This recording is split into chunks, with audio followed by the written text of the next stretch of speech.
Me Ardian Gjini në kryet aleancës, mund të konsiderohet nga vetëvendosja?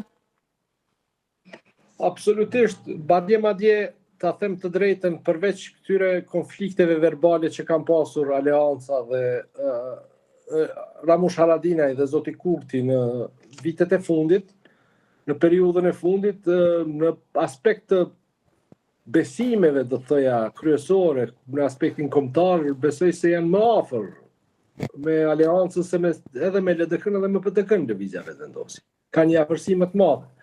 Dhe në shumë prej çështjeve të cilat lidhen me projeksionin e Serbisë, me projeksionin e Kosovës brenda bashkisë ndërkombëtare, pra ka një farë ndërlidhje më të afërt të tyre.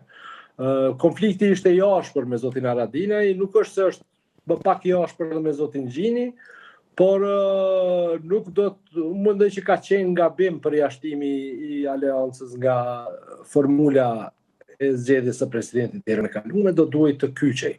Pra, ajo që unë mund të them pak me pasiguri, por pas këtyre zgjedhjeve, edhe një koalicion me aleancën dhe një propozim i zotit Haradinaj për president, ndoshta mund ta mbante kvorumin në kuvend.